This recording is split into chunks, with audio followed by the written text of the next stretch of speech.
hàng đồng na in kho văn đoàn thế maya lên kho thế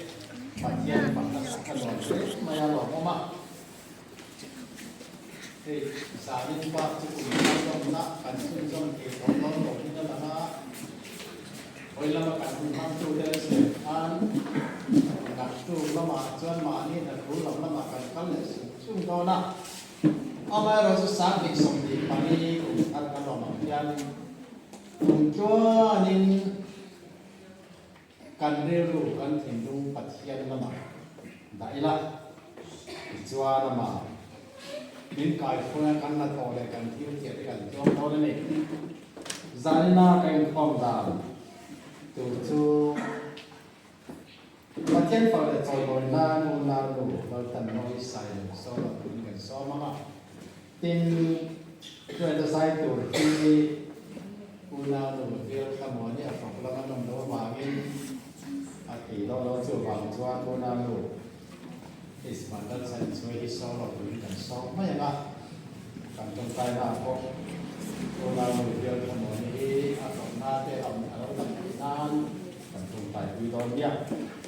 ama sadere ko kan ta hian tu tu pon tu ro dia te pon na mun kan ho nga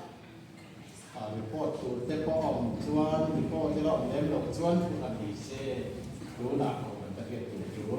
pon tu ro tian te pon ni lo tu ma bu le so in le hui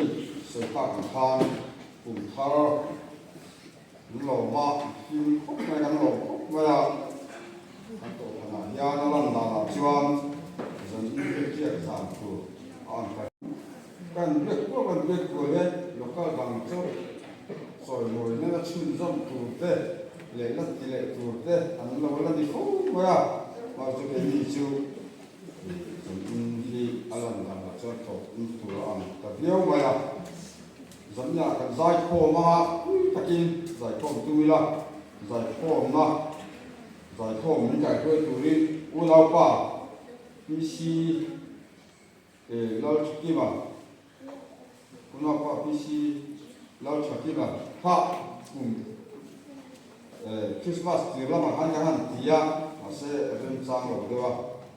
đem sang rồi dẫn giáo hình hết số cả những cái dẫn là mình giải phóng quay sẽ thầu về thì ha sử dụng cho Christmas là cũng thân so friend cái hắn xia mà thì cũng ham cái này chứ mà ta chuan hang ko frame le kan ti tu fra khan man chan ho chak mai pa ne takin takin kan ti theu maya than ngai takin alo e maya zon na hen lo ku sei lo the ni lo wa lo ku kan sei an fa tu te pe chu an ha le maya ji nga kan tho ma dan tho wa yang khanin ni pui ni tu lo song bo ve ka lo bo sai ve ka ni chu in khom le sai khom ha kan ti ya fa tu ho kan ha e be man ti ha kan ti ya ni na lo tu kan sai bo kan tin e sai khom te mo ma rin ho me la lo ho me la yang cha ya ni khom tai la ze tu rin để kan so ma kan ye bok ani tin keyboard si pakni ta tin kali lai kan nei ve to a lo wa tu wangin keyboard is te po hi chimikara chuan chumikara chuan chumikara yang tin kun han ni xiao zo khat to ni ke la a chu tian ni chuan keyboard is in duty don so car chuan kang ma de hit the se ti pa kang han de ani ta chan chu kwang ne da ki ko update ve lo kan chuan ni zai tha an lo no ka ti to lo de kan chi da chu wangin ki bo ni tha zai bu ta na ta chan ve thi tu rin ma ni duty ve la kan chuan duty thì phải rằng duty là cao cho nên cần phải thấp thì là số về tin ขันกิวดิสตุนการดิชวนใจโฟนาโคกังขันหมดสุดมาขันมาเจลิละตาเดลตาเจลิละอัฐโเลยพักเจลิเลยโลเลยอย่างที่คนข้าเคยหมอครบไหมก็ทำเรียนสอบปฏิจวนอินข้อมาโปรแกรมมาจำได้เองสองช่องที่จะมาเลยว่าดาวภาษารีที่จะนั้นกินต่อที่นั่นเจอมันเด็กควงพูดเด็กอีบอดี้สเด็กมิวสิเซียนเองพวกจันโบเนกที่จะอันกินต่อที่เกนี่บนกันที่เด็กเพราะว่าให้กันโกงนาที่นั่นอาจารย์จนหันไปมาเป็นจางที่บอกกันเนี่ยก็บูดามส่วนจันโบเนกที่จุกันกัลมาเข็นขัดที่จุกันเทียงเองเข็นขัดเตะเราจันโดนเทปาไปเผาเทปอกกันน้องเดียจุหลังส่วนสิ่งที่ได้ผลเข้ามาคุยหมดน้ำละอินข้อมการขัดช่วงโปรแกรมหมายยานจันโบเนส่งส่งขึ้นมาที่จันโบเข้ามาคุยมวยละทิลติรู้ตามกันในที่คนทำกันหลักชาเชียนพระสารละชอบเบ็ดเล่ปัจเจียนถูกกันเชียร์งาก็เชียร์สวะปัจเจียนเขาเล่นสอนมวยน้ำลากันสามะจุดตาทันดูในสุลวินไม่ตัวอุลาโซนในเซเลเมียพุ่งส่งภาษาดิจางส่งประกวดแล้วก็ส่งดิบประกาศเป็นกันเชียร์ได้แล้วป้าจวนกันเฮน่ะเฮติยานันกุลกงกาลูนเต็มจุดนั้นเต็มเลยเลยชัวนั่นเจรูซาเล็มกุลกงกาส่งตัวเด็กชวนปฏิบัติที่นั่นเนี่ยนะนังลีจุดนั้นเตจุดนั้นส่งเตเจรูซาเล็มอาเจนส่งเฮ้กงกาลูทีเตวูลาป้าถูหิงาลูลาป้าจวนเฮติยานันตีอินนุนฮิฟิมกุลคุยเตอินนุนฮิฟิมกุลคุยเตเตวดีค่ะเซเรเมียอารมณ์ลามาคุยเฮนี่กันเชียร์ชันจูกุมทารุสามิสมดีปารีกันมังะกุมินกุมชวามเฮียนกันนุนฮิฟิมกุลคุยเตเตวกันนุนดานิปัจเจียนดูเจ้ากันนุเอ็มกัทิลตีอีสวรติเบตุเอ็มกัติตูรีอีสวรติเบตุเอ็มตีไลค่ะกัยเตนันโฟเซล่ามันเชื่อแต่งินคริสต์มาสนี้ขันอินคอมตีละพินกูฟ้าป่ารำธารเมียโบราณอาตูกันนนี้อ่ะกันนุ่งชูเอ็ดผู้เล็กที่กันโบราณปุยน่ากันเลยอ่ะอดีตตักจนเสียโทษเสียงเราอันนั้นฟิล์มปุยเราฟังนี่อันนู้นร่างกายโฟโซเราสู้เราพอจะกับไม้เล็กที่เบงอ่ะมีเทียนออกมาเด็ดเต็มละมาเด็ดปนออกมาอันนู้นร่างกายโฟโซเอ็งบางเงี้ยอันนั้นฟิล์มปุยเราฟังกันเจ้าบางช่วงกันนู้นฟิล์มปุยอย่างกูการเล่นบางมาตุนคริสต์มาสเล็กอุมทาร์เดล่ะกันทลายที่กระเทียมระบาดมาเสร็จแล้วกระเทียมจินอ่ะลุยเทที่นั่นที่บัวยังโมนู่นเลยป้าช่วยแล้วว่าเองหมดเดือนก็สายมาที่กี่ส่วนกับเด็กเราลงเด็กเองกับสิละเต็มข้ารีพอร์ตอาคารที่ไว้ดีเตจู่เลยหัวที่สมเหตุส่วนนั้นไม่รีพอร์ตตัวนั้นค่ะอารมณ์ผีกับเราตีไว้ไม่กระสุนนาตานู่นเลยป้าแต่กันทลายเต็มกลุ่มทาร์กันพนักงานกลุ่มตัวเดียนกันนุ่นที่ฟิล์มคนเรากันนุ่นที่ฟิล์มคนคุยเด้เดี๋ยวลูกที่จนเราปั่นมันมีสองตัวนี่ที่ใครเคยทำเลยพวกอาทุเจียลิมกันเสียเราปั่นมาสองเส้นประเทศฟอนเนจอนน้ำกันนำมาเที่ยวเราคุยกันใส่ใจกันประเทศเขาคุยกันจะได้ยังไงประเทศเขา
เป็นปัจจัยที่เที่ยวที่เป็นเชื่อตัวที่ฝ่าที่ส่วนเงินด้วยมาสอนกันดีคุยมากินเวลาพอเราที่มาเรียนความเคยดูจนพบมาสอนกันดีคุยนะใช่นะคุณพารลมนะ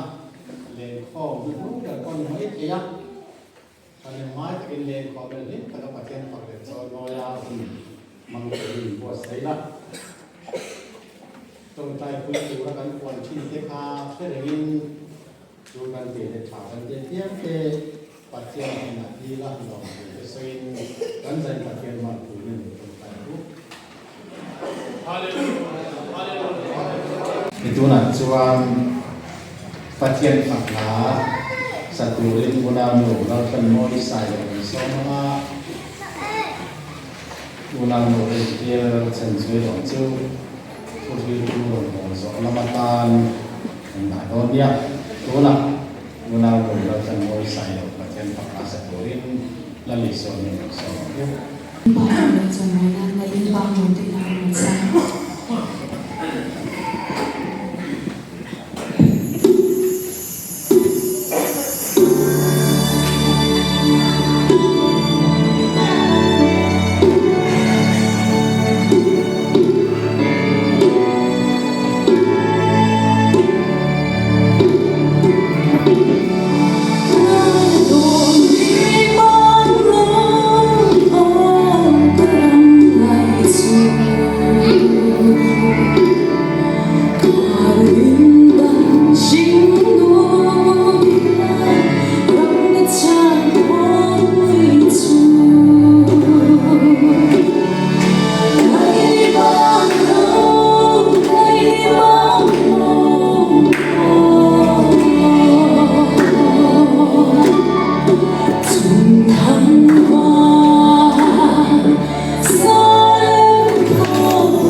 ra tận ngôi sai rồi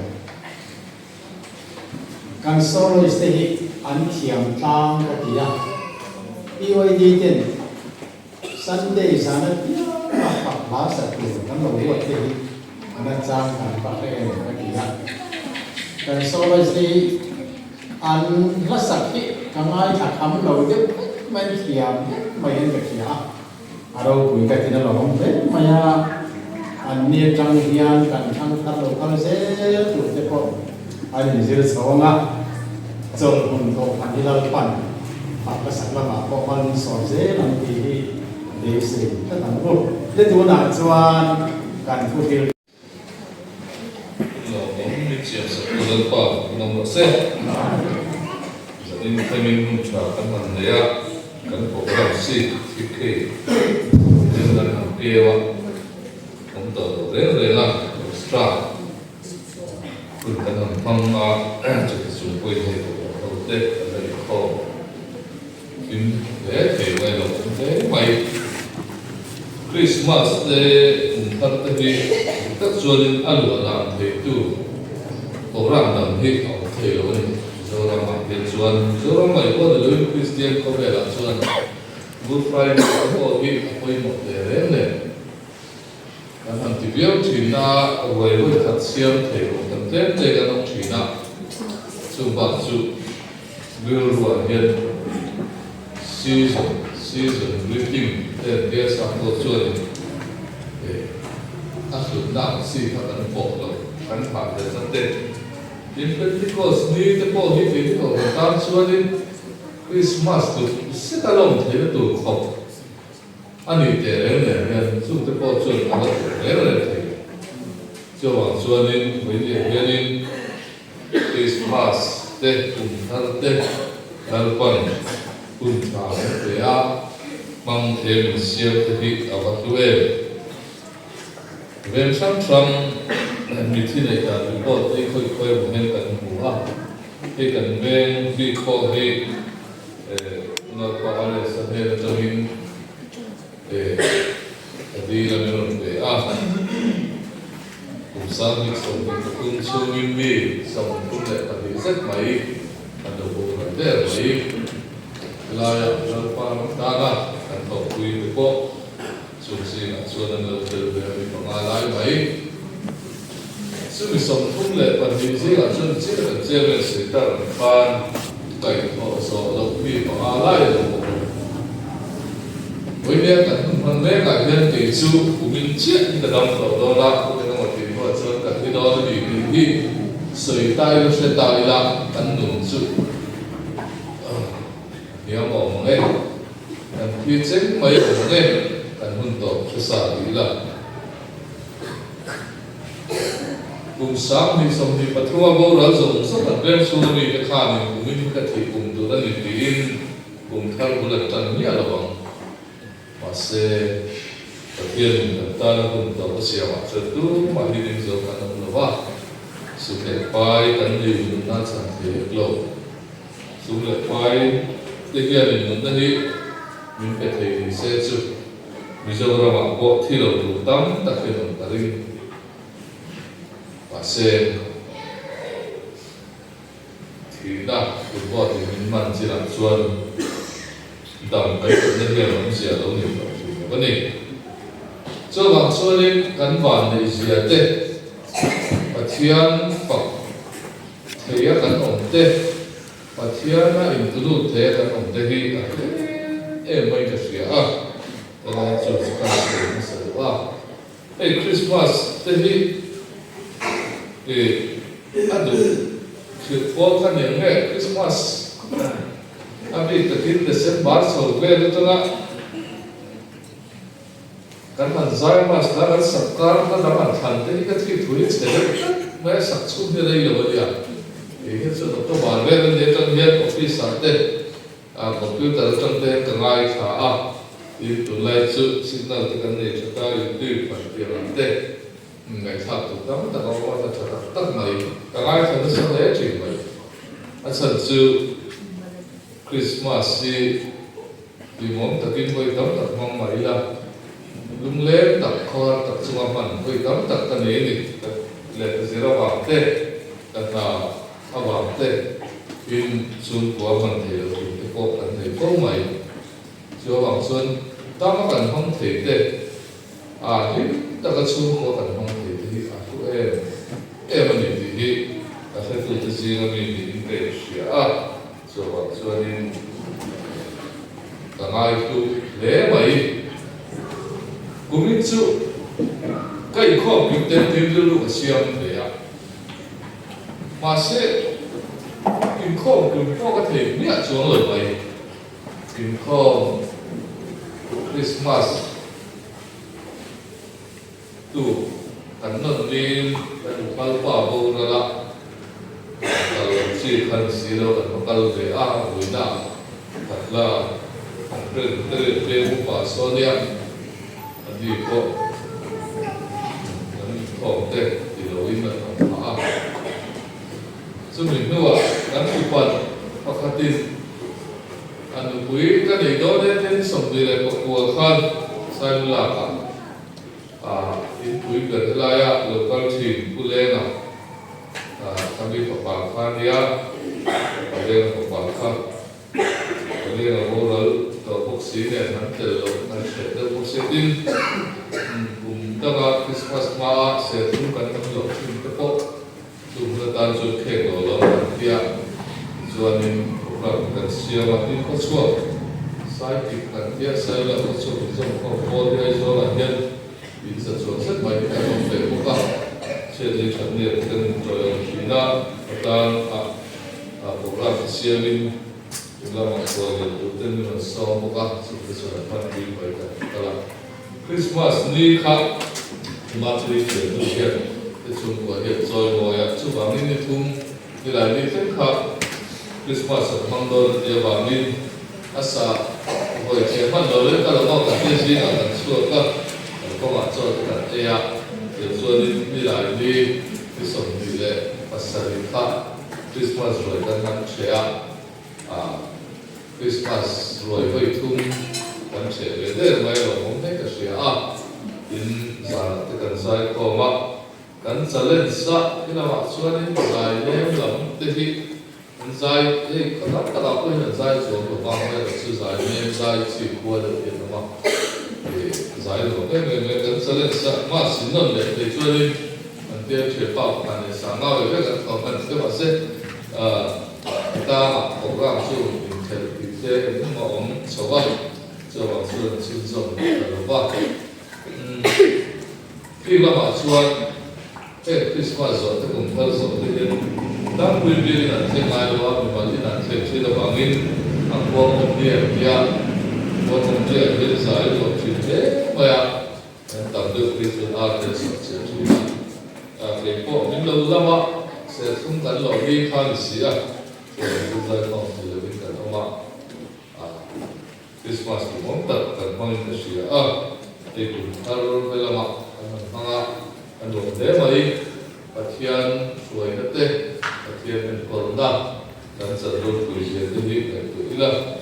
có gì sẽ anh đưa luôn cái tuổi đại viên phát hiện là mình về cái tê mình cái tuổi dùng sống đi ở đâu cũng em phải rồi xuân đi để làm cái sự đủ đắn đi cái điều rồi thế là không chỉ anh đi dùng bao tu với ni giản thị cái pastor cái những phong sẽ cái đi cái này cầm theo cái tiệm rồi có xem để ở đồng hồ nó thật là đấy hay hay đến được qua cái sợi cái đồ chứ không có cái sợi ai chuột anh đi trong bao làm tham kia anh đi nó có than rồi cái tàu bốc xe cho bằng chuột là sợi về thấu các cái chặt xe vàng lên biến thành vụ ta dewa rồi lại đi lên cái tiêu thì sản xuất sợi đô la rau cái chiếc những cái sợi chiếc tàu những cái sợi những cái cái bộ phận pastor thành những phút xuống đâu cần làm lao phút xuống là cô cần làm lao thôi sau đó cô có cần sản xuất cái cô ăn vào để lui cái bộ khác ăn sạch để cái nó cần làm gì chín giải làm thì cái đã trả công liệu cái số mà sẽ nó từ chẳng tờ ta sử dụng đến đó lắmถ้าเราพลาดหรือมีผลต่อสะดวกนี่แต่เดียว ท่านเสด็จท่านสุภาพท่านประธานอาเซียกันอินซูมชิมอินซูมตลอดเด็ดถ้าเราก็มีโปรเฟลซึ่งเป็นหลักแล้วว่าเราซื้อที่ตั้งแต่ไม่ให้ผู้ป่าพวกที่กันมีที่ห้องข้าอีกชุดนั้นพวกผู้ป่าพูดสวดเทเราที่สุปฏิขันว่ากันที่ตลอดเลยเสียผู้ป่าที่ว่าพวกที่ว่าส่วนนั้นสวดแต่allora, il parlare fa cosa, lei fa si va fronte al Cile, sai quando là che la fondeva e poi tra Dio tanto si ha poi se a tutto là che tutto da una tu fa un po' làm gì sử dụng ta mà đi dần dần thì là phố cái cái đó rồi thì đi thôi đi đi xe cho mình lâu đấy gần quay ạ để tìm thấy được cho nên để có phần của mình mà là chuẩn bị phụ thiên này đấy em mới đi chú em bảo người ta mới đi chú nè là phải tiệm chia được không hẳn phụ biết cái gì nó mà đi chợ nó ăn thì về mấy chỉ nó là chợ chỉ có xe nó thấy cái này ta đâu không mà là chú phụ đây là tiền mấy chuyện thế thì là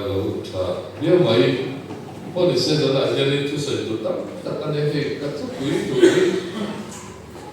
bao nhiêu cái xe cái mình tụi các quý tụi bơi các bộ đều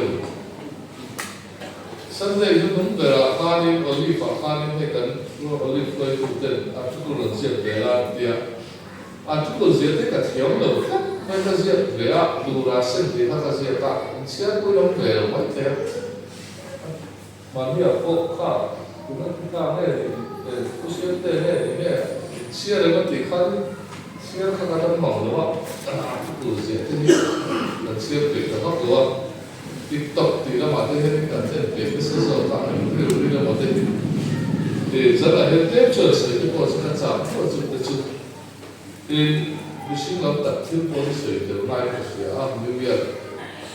sự vọng xuân nên asap trong những thu quý cả xem các bạn như vậy là sử dụng một như vậy của mình thì cái gì sử đây là cái gì đó thì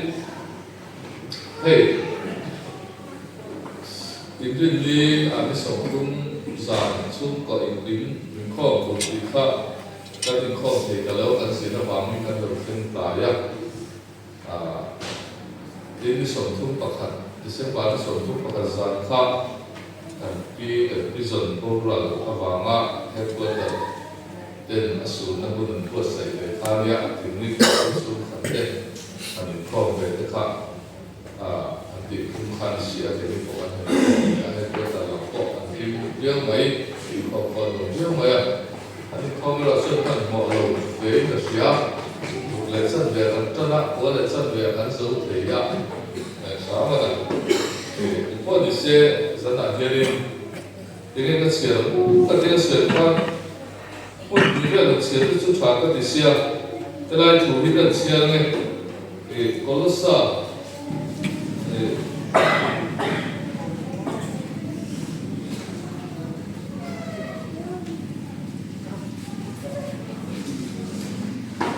bung đi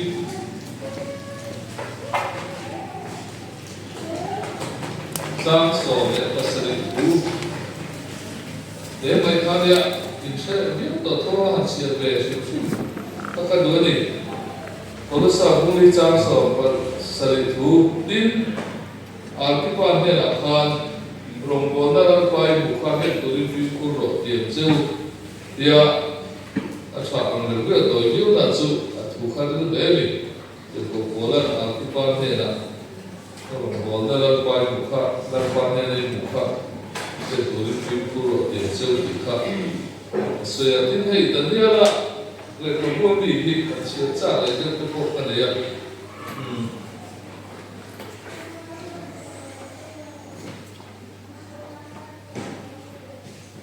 tận địa là công thun sang sổ của trong khoa này tận sự trong này tận địa là công thun sang sổ của trong này sẽ rất là tên với rất là tên ở bên này có chuột lao chuột xa mà đây là có nên cũng bây giờ thì của nhân cần sản xuất của mai rồi biết gắn vật thiên là lồng gắn phổ chuyên cho rồi thì nó bị viên đó nên sản xuất để xí ra ít của ta bảo có ô là việc cũng sản xuất của em chút thì đầu của thì sẽ là ô là việc cái vật thiên thì lồng chỉ cần ô lô và cái là sản xuất cái linh thì phổ xuất chỉ phải cái vụ vắng thì phía trên thì Why would Santa Cetilla Pantasatano in Sosa? New Year resolution, Mali hit the same thing. Take Nula Hoka, Tara Chuan, the Suka Titoam, Tarati Taylor, to the Sumi Tumam, Cousin Nakoma, Day and the Tona, the Pope, the Sia, Mali, the Taylor, what you day, Mali, die, I don't think need to not see cup. Siam in ông bia này có tối tây đi bàn phát triển siam khát và thiên thế này trong trai tôi nghe thu khẩn là có cùng thân với tuổi tiền xuân sự tiểu xuân các tiểu si khát in ông xuân tối tây ta đi làm bàn phát triển được đi có khát sao rồi làm bao lâu khát gì đấy khát tiểu si hẳn siam khởi rồi cái này là sự ai sai cái cho nó cái là tỏ ra để gần cái tu tỏ dù là hoàn các thầy nó có khả năng sức khỏe này các tôi có thể xin các em bao lâu hay đồng tiền là này đến từ ngày là một cái sức khỏe thì sẽ chỉ là sự điều liệu có bên bên từ cả tiền điều liệu sự tiền tất cả tiền tiêu chí là thì tụi này biết làm gì đi thì đúng về rất xí đến cùng tuần cái nào thế à thì bạn biết tầm gắn thiểu trí đạo các là thức tập tu linh là sẽ vào những tập thiền đi tận hưởng gắn thể lại tận tu của mình đang tận hưởng thì gắn đầu tập tết mà gắn sự sửa đến thế có ở phần này tết là gì thì cái mà hiện tại chỉ là thông nó xa gắn đi thông nó sẽ chỉ xuống của gắn thế rồi lại đủ gắn thiệt tết đủ gắn quả tết đủ gắn thọ tết tham các trận dùng sống phá hậu tổ anh thì cái chỉ vì lẽ là các tổ quân các cháu thì thế mà thì chưa bằng xuân đi là họ được thay xuân là nó chuộc của họ thì xin đặt sai nên thì tiên thì cả thì tầm và sao cả đây tầm ấy để có cả chưa bằng xuân đặt sai tiên thì đặt thí sinh những tổ tu thảo đi tầm như vậy chú phải chuyển cái này xa đóng tầm mấy cái thô sơ đến thì tâm thật quay hết tiền thì tàu thức mấy chi tên thì thua các sinh giam lúc từ lâu đắng và ngắt stroke đấu để cái tầm ấy nên vậy chưa bằng xuân nó rất là cái thì mai thì mang thì hay theo về các bạn xuân thì cái thì em mai mà đi đủ là sẽ là vì thế thì mình thì mất mỏng là vậy thì mỏng để được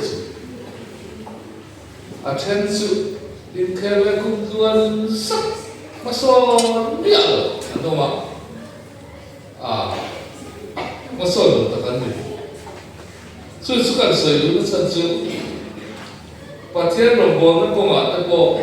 đi không về làm thiếu lý dùng nó cũng ở tại bộ mà son đúng biết rồi cả trong rin rin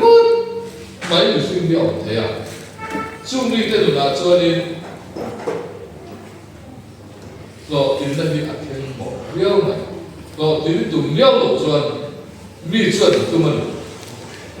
mi chuẩn này mà làm phần này cả là tin cần vai đủ coi hiện này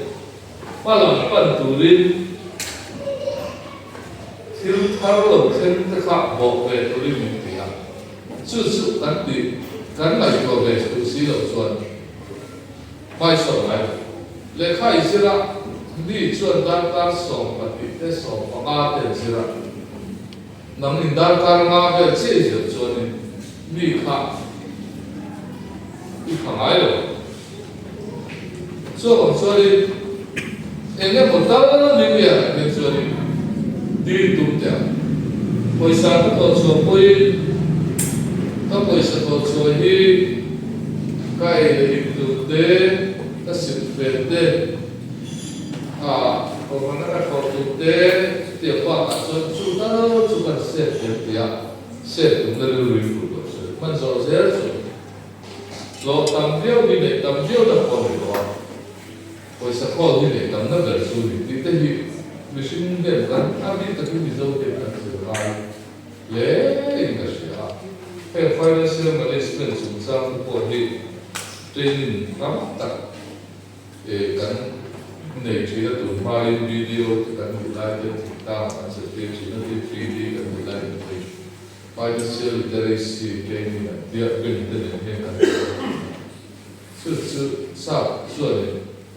em penny share is penny art ya pues te kan lo khol ni khá phải sa khá cả tổ số anh tia so nên dù là một chúng ta học qua những tất số liên si mà hắn này thì tất cả sự chuyện là số là để mà tôi cần mai làm được không? Thì mai là chú khai là chỉ cần chơi với sẽ cho lại số cái là vì sẽ thì dù là một thì biết là những bên thì khác tất cả những thì cái này từ nào mà đúng mà East District UI đi conference district conference là những cái chuyện là kan research course là những phương pháp các thì tất cả đều cái số kia dính lâu cái kia các vị bukan cần phần số khác cái một số khác thì là dính cả là tất cả soan sẽ ba cùng lệ conference sống từ là khác đi cần suy lệ tất cả các dính khác đi sống để sẽ khác thêm chút rồi thì sao cái này sẽ được bao nhiêu rồi cái khâu quy về mặt cái lối start cho nên chúng ta đây là tên tên cái bảo nên phải có lại cái tên là cái chuyện chúng ta cũng có sự sản xuất như vậy với những cái này rất là nên rồng bò nát đi phát hiện này là cho các cán bộ đi thực hiện trong luật rồi có cần rồng bò thế thì cái này mà thế đến những cái số lượng vấn đề mà rồng bò gì các bạn vì xin lỗi tất cả các sự rồi tương chủ tay các con mình mà sẽ chỉ có một là rồi rồng bò nó là phải một khả năng đối phim của nó sẽ đi nó chạm lắm đồng này cái cái tiếng này và thiên này là rồng bò nó cần đủ đi và thiên này là từ là commitment để đi tỷ lệ lồng thiên cần rất là em ăn nghe mình sốc sốc cái đó thì là vấp cần ngay rồi cái mà nên vào luôn cái gì phát tổ này sẽ đâu phải là ăn nó chứ ăn có biết là gì chứ dòng tu nhiên Arab không có gì tu nhiên tụi ngay Abraham nói hắn sẽ tặng ngay cái sinh làm ăn để được đồ mua phan để được cái gì à thì sao cả anh ấy chung người lấy vật thiên đến làm tu ra thì khác aku về mất tầng cái số tới cái số lượng cần start của các ông nọ cái start và bị các cái số là số tùy cái PS thì cũng sợ ra mong đủ như vậy lệ hoặc là khi phần này thì phần này luôn được sẽ có sáu để không phần này anh là đúng em khó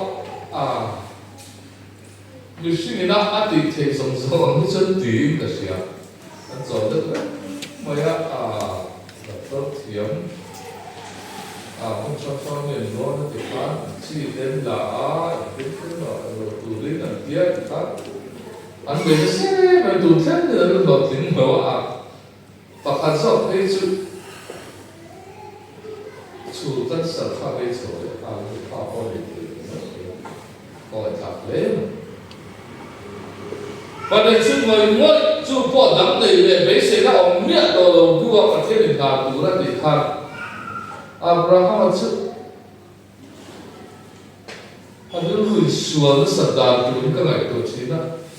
suốt ta nên nạ ở đâu để suốt ta thu gồm ấy đi những cái ngày tù thế rồi thì sẽ tu khá này Abraham dùng trang tu khá cho mà cho nên mình phải là chia ra mình thấy tụi mình thua cái này mà thiên là ai mà thấy tụi chúng ta khá riêng đây Abraham chút phía ông khá đi sang cái chút là đi xa bà hiện khá cái chùi ấn điểm thì bà thiên thức điểm đông đủ chuột các phục bảo máu để chun chun là cả đấy vì thi bộ bà thiên cho nó bài không điểm thì cả đấy là thiên tu một đúng là ăn mày là thực hiện để tận lễ rồi bà thiên chủ thi đó là làm chun thi đó apa pa tu mereka masuk tu ya apa pa ko ở phim về tu kapa ko về mà là thứ thân tu về làm một sự rồi thế là ba tam chơi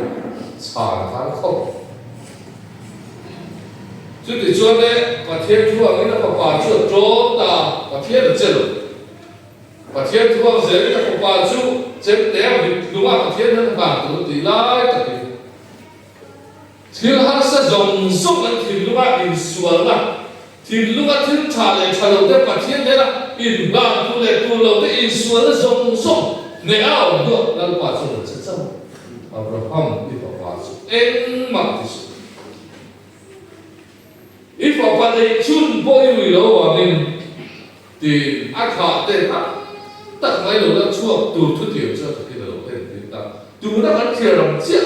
à phật bảo má lấy chun chun thiên độ lưu chun thì đúng lệ thế thì quả thiên là việc chế là phải có biết nên đâu tuổi thì có phải quả thiên thì mà sợ ta với đi không Abraham thà cái niềm tin sẽ là được dẹp thà chun lâu tiền xuân nhân chun có đâu quên được nó chỉ cho Phật bảo này Israel qua thế là nếu mà thế năm đó chúng ta mà chút điểm miết cho bằng số lần ia nhỉ mà sẽ là mà ăn không được thì sẽ thả là sẽ là cái xem đó sẽ được xem chém mỏ xem đó này và cho những sự chuẩn thì nếu mà cái đâu tụi đây bớt sao chúng ta cho những cái thiên này là trong tay là mà làm ba để nó bị trở thiên chuẩn mình lo tu biết chúng ta là lo cái hồn mà mình phải có sự tu biết chứ ít tan cả mà cái kiểu này đó sự cho cái thiên nó xuống cái này nếu mà xuân về này nó làm chẳng hòa chút này nó chẳng hòa nó xuân cái là cái gì ano di ba no ribu mumbai ano kal masakter apan nuni tak pathian la ka poe tilu tu kan zet tha a bible kan sia te chuani rola tu jam a poe tilu tu ma se pathian ma ka ko wang ko sia pathian ma ka wang ko sia ma te pathian ma ka a te to các tỷ tụ các tiền mà tỷ tụ tỷ ở lại cả và sẽ phải lùi khác ăn rất ít trong lên các bà ít tụ sự điều nhưng mà sẽ đi hút mình về là các đồ la đây là số này đồ la số đi thi tụ đi này quá sẽ và thiên ta này thi tụ đi này quá sẽ cho nên cho đi tiền và thiên ta là ăn bể cái này ăn cái luôn luôn xuống của làm gì không lo kinh là một tu tất mà sẽ ở bên sau này mà đi phần lại tập ấy là tu là hành phân để và thiên ta thì thôi là nào phải với anh nghe cả sân về đủ lên anh nghe cả lăn về đủ lên anh nghe và thiên ai cả lăn về đủ nhé ạ và thiên sản xuất đủ có quá thiên lô quý đắng cả cũng có ngày của thế rồi lại Terus kita untuk demo. Boleh ini dalam dia buruk jakso, itu tekan siapa? Mi akhir yang cumi asing dona ni, dijual karti salam ni, dia jual di sapi ada di mana? Cia nak asing dona ni. Boleh ini, pasien di mana ni song lo kan kita kan. Pasien kan dalam dua kan kita kan. Amal song ta kan tu lo zo kan dia ni. Cái này dồn ngâm chỉ đấy, cái vui em, cái chút bản thiên thì mang đến sầu này đó đi, cái chút bản thiên thì biết thành sản ta thì nó thiên cái vui em, đi sắm đi thể tu chuẩn đi xa thì nó sẽ xem đó đâu, 地上的钱拿看外头去，所以往上就是敢先多的你的，哎，先了，敢先多。我也要阿提的历史也有，都把我敢考虑，你得敢补充爱说提，มีปัจจุบันจะสุขชลายไม่กันกันเราดีพอกันพอกันเราสวัสดิ์พอสุขชลายกันเจ้าเนี่ยเสียเดี๋ยวข้างสุขพอสุขบวนเนี่ยเราจีพวกกันเนี่ยชลายเกิดแต่กันเนี่ยเดียวมีกองเทียมได้ไหมมันเนี่ยเดียวสวยมากเลยสุขกันเป็นสุขต่อหรือว่ามีกองเทียมได้ไหมพอดีเสียแต่เล่นไม่พอดีเสียมึงต่อหรือเรามึงได้ข้างหนึ่งข้างที่ข้าจะรู้เนี่ยจำเป็นต้องต้องที่สุด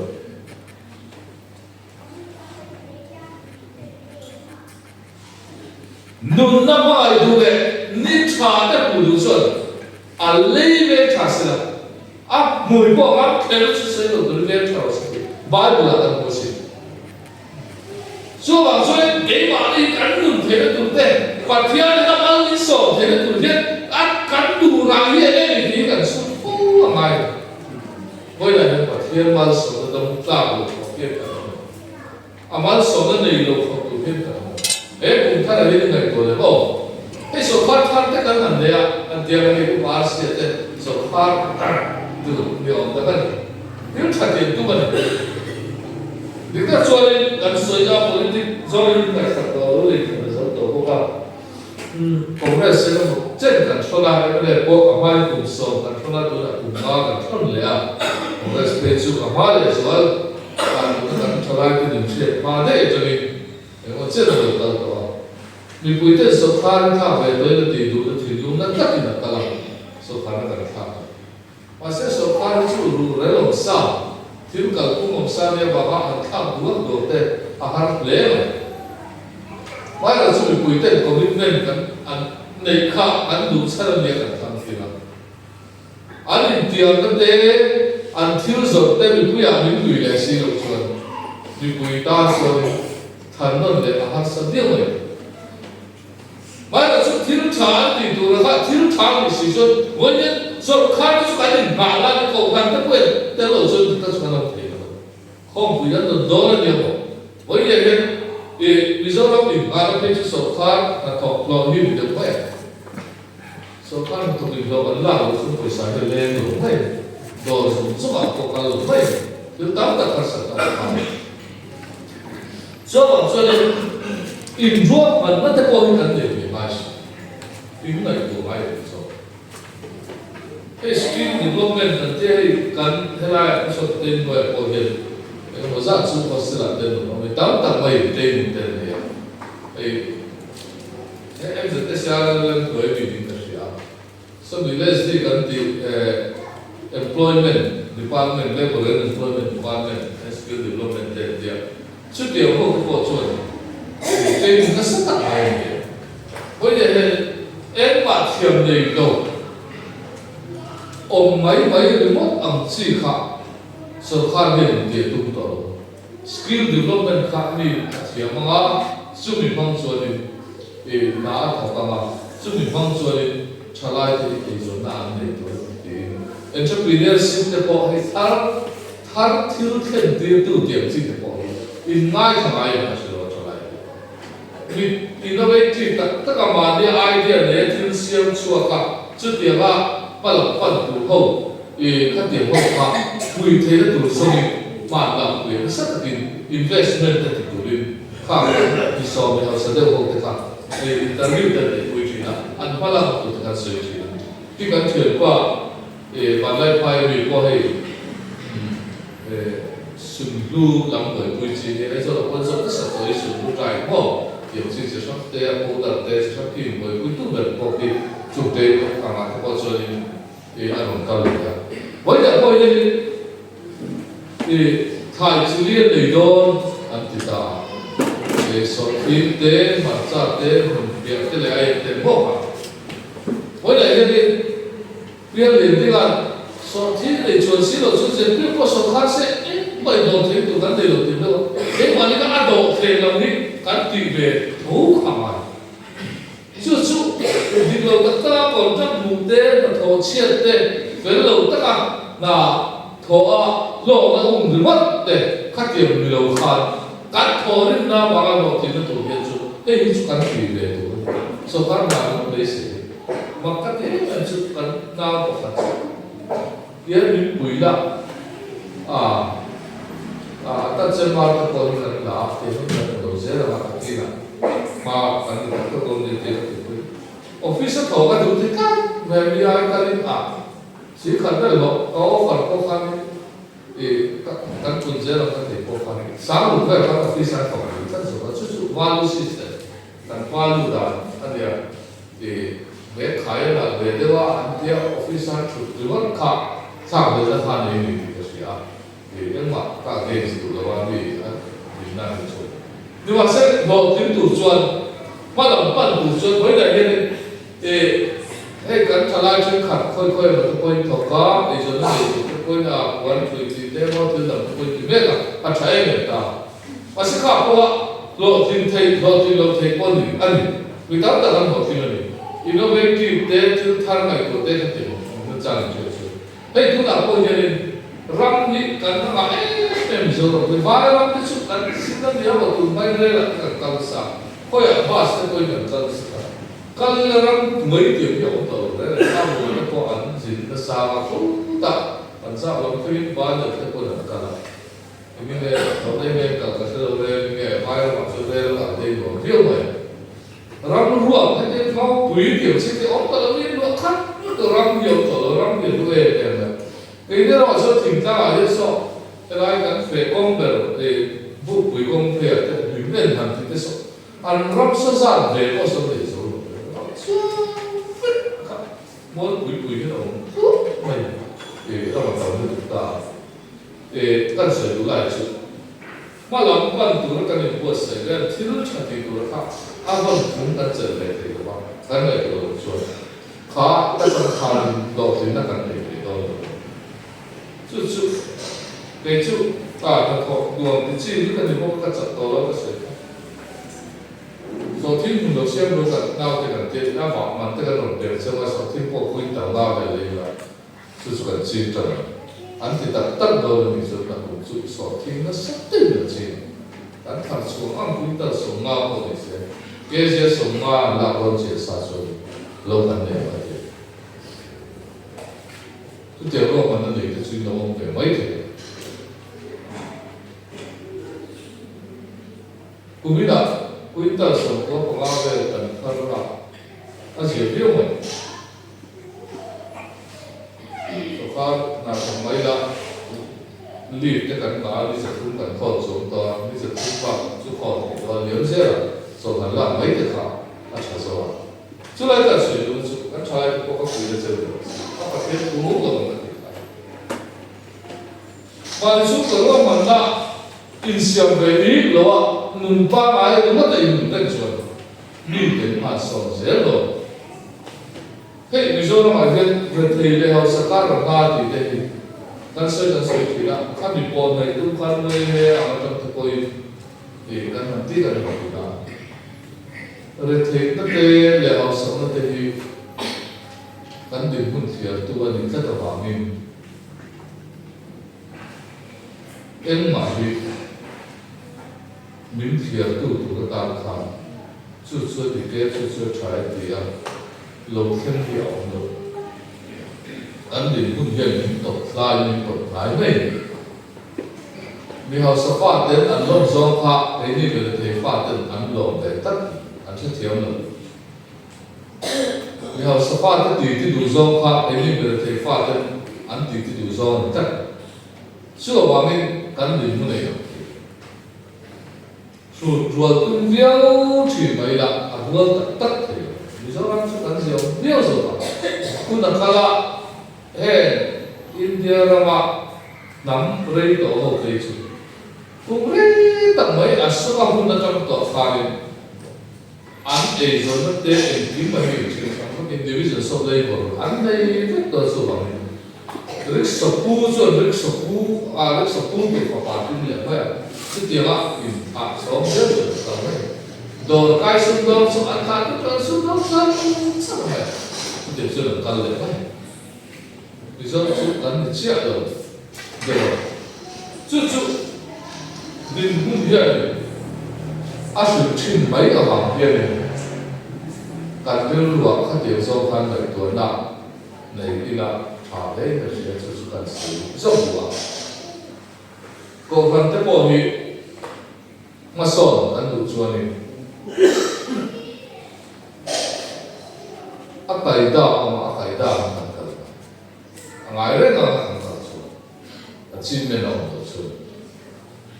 จะสุกันสิจะที่เราต้องมาคนอันนี้ข้าวมันเราเห็นสักการ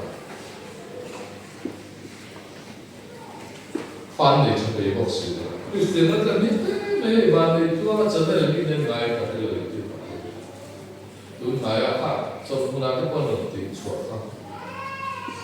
มาสอนมันหน่อยมันกินแล้วมาจนอยู่รอบรำก่อนรู้นั่นรู้ง่ายกว่าที่ก็ถ้าฟรีอ่ะเอกอันส่วนรู้ง่ายกว่าอินโดง่ายกว่าอันเด็กกว่าที่เฟรนช์อาจจะตีกันน้องต่อเลยดูนะก็เห็นโปแลนด์พรีเมียร์มินิสเตอร์ก็บอกกันสวยนั่นเลยผมเล่นมันก็เพราะว่ายุโรปทุกหนึ่งที่ชอบดิผสมมันกันงามโดนเลยยุโรปเราเรียนตั้งกันเลยก็ผสมมันจนพุ่งเสียไปเสียฟันได้จุดเสียไปหมดเสียพุ่งจัดเองจุดสองจุดที่เขาเอาที่เสียก็จุดที่ชอบคริสเตียนแล้วสักตั้งเงินเต้ไม่เข้าตัวเราผู้เสียผู้รักไม่ยอมมีค่าวันมารามาสเปนเจนเดนให้นายที่เสียอินที่ที่จะได้อินข้อมันตุ้มโตเร่งแล้วล่ะสุดอินแค่นั้นตุ้มโตไม่กันเนี่ยที่นั่นเด็กกันเลยเรื่องเรื่องนี้ อันหลงสุดเสียที่ข้าดีเรียวจริงไหมอันที่ตัด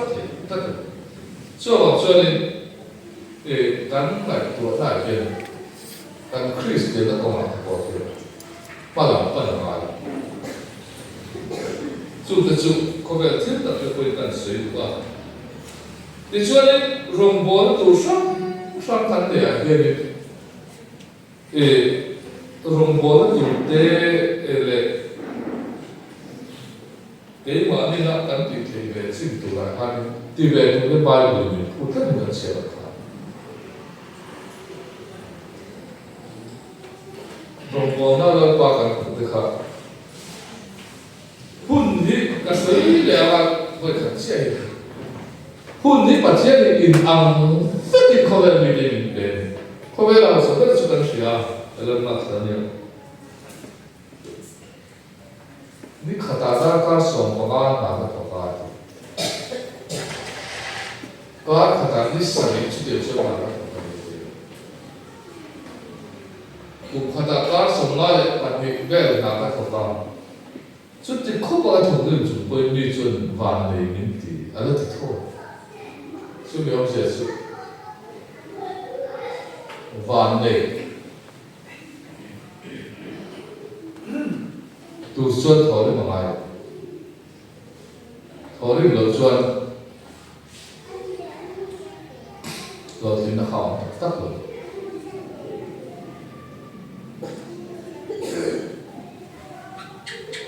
เจ้าอันกัลส่วนเอ็มเฮ้ยกันออฟฟิศกันนี่กันมาลูกเราเป็นที่งานกันงานเราหลังเห็นตามไฟหนุนต้นหัวให้กันกันตกแบบวันนี้ไม่ใช่ตรงต้องเสียสุดท้ายเสียต่างเทศต่างตัวช่วยอันนี้แบบพี่เล่นออกเล่นกับสังคมอันจะเล่นลายหลวงที่โดนที่ข้าช่วยเจนเนี่ยก็ต้องช่วยแต่เราทุกคนเลยสุดท้ายอันนั้นเวลาเราชวนอะไรหลงAllah lo ho pichu azul le ho pichu Allah ho ana bol bol le do zi ma da ma no tho thapa ma anu bol anu wala del Allah ho del thin wi ten han la an ko sa le lo ya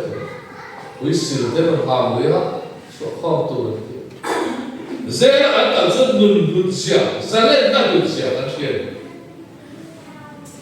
đồng tới là có con tự hết thiết cắn ổng như chút cắn ổng mấy hết cắn xuyên đồng tới là có con đi ra mi cái đồng lầu nó sẵn xuyên đấy anh vừa cái sẵn xuyên đấy ngủ tối nó có đồng em đồng lụt xuyên cắn xuyên cắn mất đấy chú ta chú là luôn bùi sổ thì ta đồng cắn Hàn mua là ta nó về tận xuống tới tới Christmas đó mình bùi cái chuột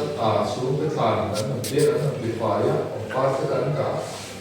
cắn chuyển tập cái cắn ngay lên Hàn bia mấy đó Hàn ảo mấy thì lưới tới có cồn về mấy đó cắn bị thắt cái quên cắn lưới cái suy mấy ấy bảo lên của nó rồi chúng ta chút ăn đắng cái không về là bằng những đồng lùn dìa lỗ lần bạn đi đâu ăn chuyện ba thì quý cô hát chút bữa là rất là đủ giá để thôi chút tiền để mua chút ăn được không để thôi cho rất là dễ nụn lùn dìa tê giờ lên năm lùn dìa tê đầm lùn dìa tê đầm lâu cho ông dìa tê nó sẽ bị đủ đẹp và thêm mình cũng thảm cái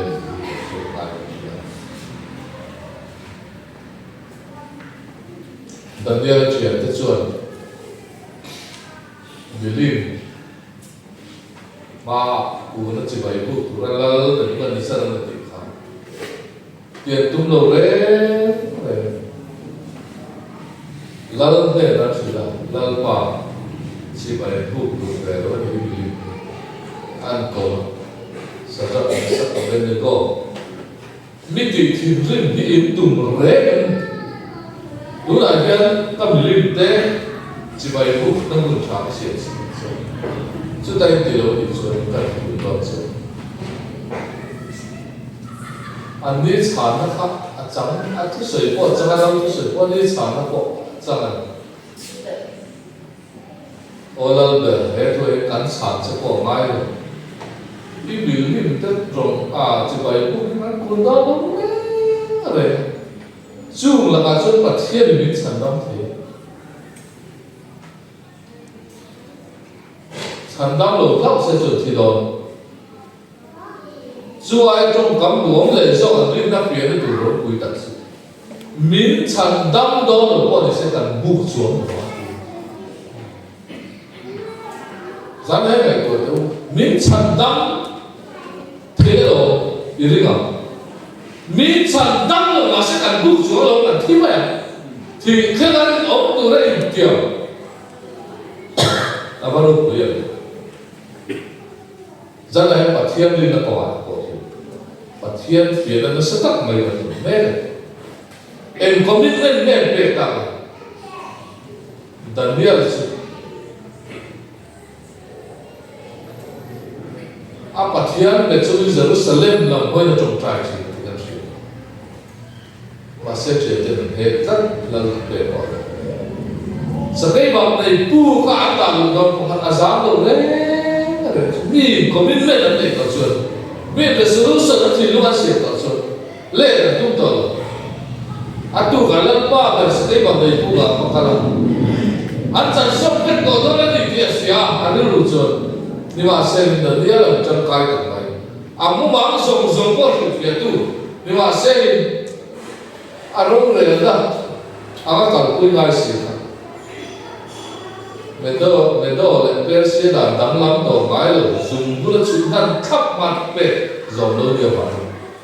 sẽ tây vào người phụ vậy ta lỡ là không thể được gì mà một cái ô đợt này đi bật thiên chưa đã sản生大经济的话đợt này là mình tin nghe chẳng ô lần này mình sản đâu lòng hay bắt lòng đâu này hết tu thế sao anh phải đủ cho đi chúng mình lúc nào cho đi lên thì mai sẽ cái một điều nó sống rất là ở đây Christian này là có biết mệnh cắn siêu đầu tiên Christian này là chút tiền dùng sống cắn siêu đầu tiên không và thiên này là với người hiện đấy một phút các cắn lệ tê cắn chẳng vô dùng sống thì không và thiên này là cho nó cắn rồi và thiên này là cho nó cắn của một thứ khác cắn siêu rồi và thiên đồng hồ thì nó hắn xây xây tụt các bạn ấy nhưng mà sẽ cái sợi dễ lâu rồi đi xả đấy cái này là nó sợi đấy biết mày chú anh cũng đâu được các tiêu chuẩn là hết cũng mà thà là mình được thà là vui là thiên đủ gió như này thì chú biết các thằng thôn là các con tay mà tay là lấy cái gì cái bộ phận nó sẽ dùng cái hình thức in đã khang lệ khang tiêu là tốt đẹp là cái gì tìm cái đấy là cho họ mẹ lại tầm bao nhiêu in là thôn này rất là bền vững vì rằng cái ta mà sống nó để tạo một cái thuật cái gì đấy các loại tổ chức cái gì tụi lại sẽ không chỉ chuẩn bị cái smart đấy mà sẽ xuống tất cả những điều office chắc chắn cái service chỉ general service sản sinh ta thì service này mà generalist thì cái expert thì đâu sẽ thì thiệp nó bị này mọi sự việc là thì thế ở cái sản phẩm thực tế thì đặt tới thì tiền nhỉ cái đi chút general em kiếm thực tế của nó trên này để vấn đề cho bằng cho cái sân này số là engineer công quý siêu là các thợ chân từ đây đều đều làm engineer chỉ mà đi chân mấy công siêu là phải thiệp mấy này mà ai từ đủ thì coi này đủ là thiệp mấy này mà cái đi chút cần làm đi trang lên đi xí là bạn thì cần nó mà đi check thì cần nhiều rồi đó là thì cần khởi à trang lên review rồi thì cần nó ổn định rồi review lâu khởi lên lại à RD cần nó RD screen sắp cái gì lên lại à trang lên disaster thì cần nó disaster thì na rules này thế cần này thế thì ông tụi này sẽ có là cái gì tụi này cần giữ lại thì tụi nó khai thác có đi RD cần thế thì khám thì là đào ông này thì tụi này nhưng mà là tụi này cái những cái nó sai thì trong officer lên cái có sai cần mình giữ dễ office thằng cần lúa staff meeting cái này có sao rất là cái sự chuyện này ta đi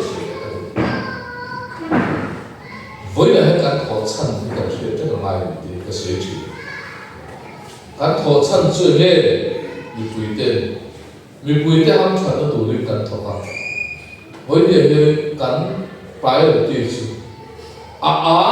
tên mốt tên su ngô mình mà mốt được ta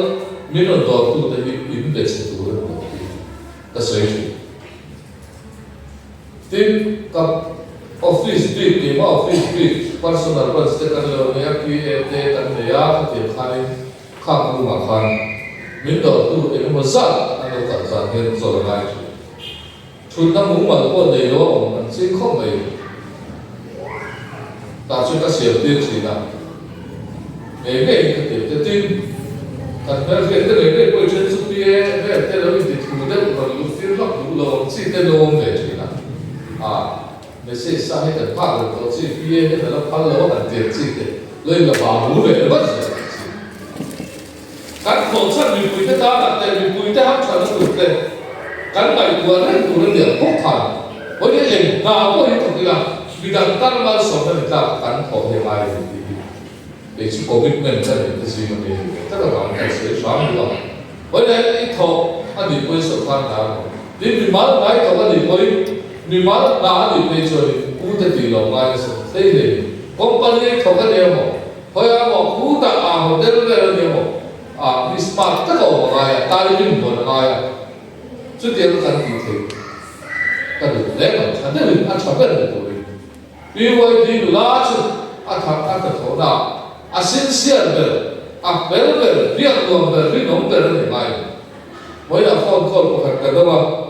sẽ chỉ phải đi cái gì lại cái stop của cái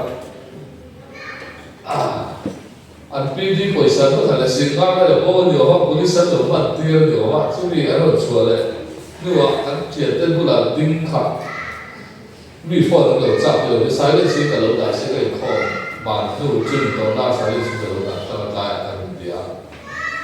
cái đó mình nói tụi cái sự về phổ cập chặt được và mấy cái câu chuyện này về cái gì à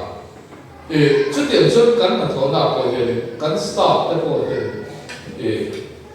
như bên chân ta mà anh này thì mấy là chút assual thế ông thật được đầu tiên chút xem năm tuổi officer cắn gì nào cắn một phần nào thì thôi tụi té mà sợi vàng nó các mình trả lâu xem lâu chuột cái được biết rồi à chủ số cả cái bốc vậy quay vào sự cắn là thấu đại hiện với những cái mình khó tụi rất là quay mà bị đập cái tay vào sống này tụi hiện bị đập cái tay cắn một cái cổ cái phần từ cái anh ai cái chân hiện với những cái đó nó tụ được cái từ coi như là sợi vàng cái thứ gì nó còn sắp sửa hiện à thế là gần như vậy là à chả biết là như vậy là bị đập tay vào sống này tụi nó sẽ tu bao nhiêu kun chả như thế cái này chuyện này là gì à giờ là hiện tại qua được qua được cái cuộc sống để để chúng ta đi của ra cái thiên nông sản bò là gì xin nông sản bò là thì sẽ ta đến cái này giờ nó có mặt cái bộ mà sau tuổi đến xuống qua cái bộ mà sau tuổi đến mình mang là cái bộ mà sau tuổi đến có cả một cái bộ sẽ có cái gì là sẽ để đối với cái sẽ để là ta mình sau sẽ hiện nay tại cái Ada lunte mai kan di te tingkat dia wana pasal di rantai kan hoi bela bukan pam par mai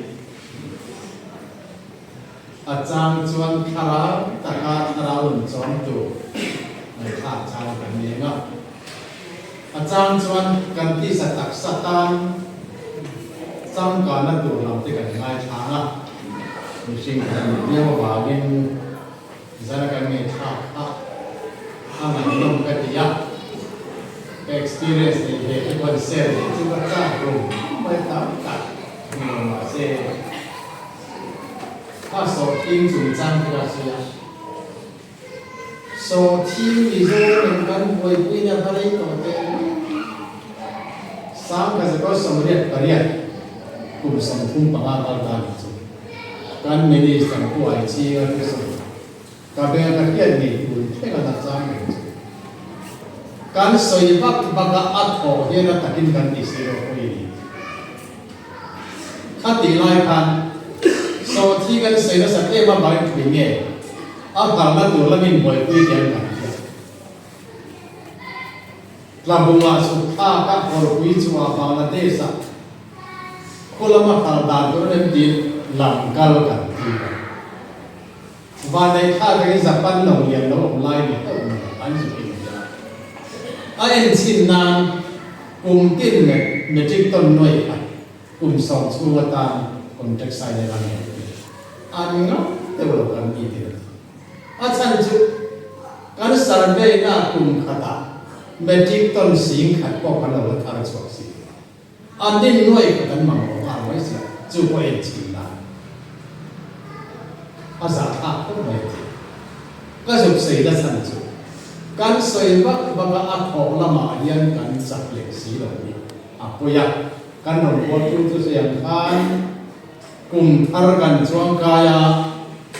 zil lai cái niệm mà sung đông cái niệm mà cái gì cũng tin đấy ngã họ tin nghe nghe tụi mình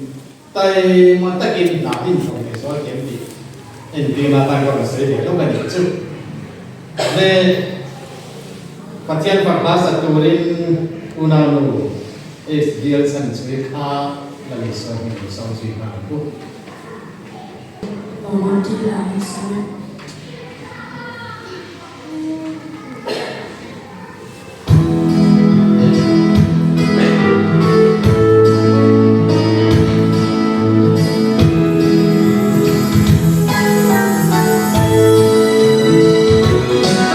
cho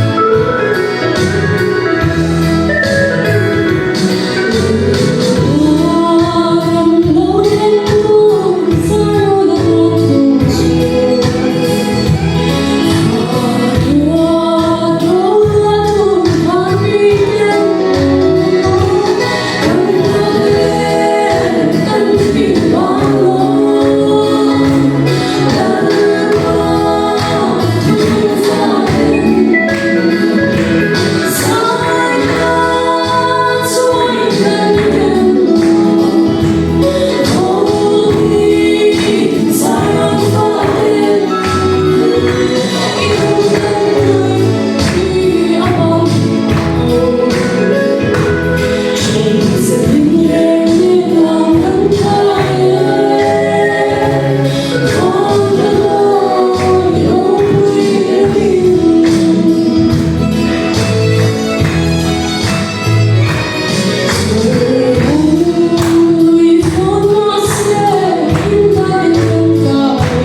apa cabang bom cine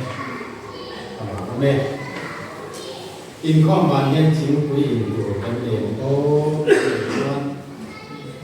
ting kui kan ina la he wate ko ba ting kui lu ni la aram la min le kong kha kan ba nga do nia kalau nunggu tam kan kian lu cuma pakai ni na ro ni mirip dengan kita malam ini sokong tinggi kan saat ini bersama dengan sebenarnya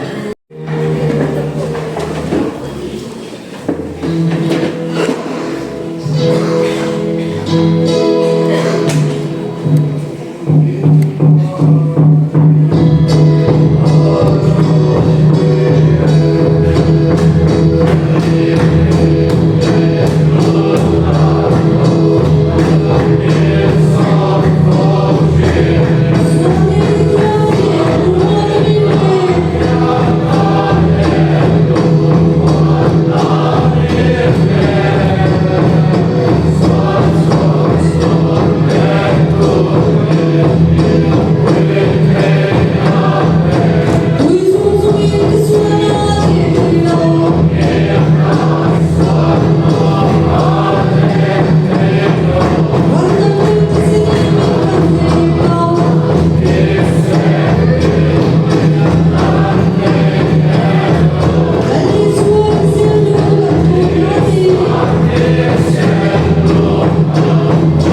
suami senonso kuce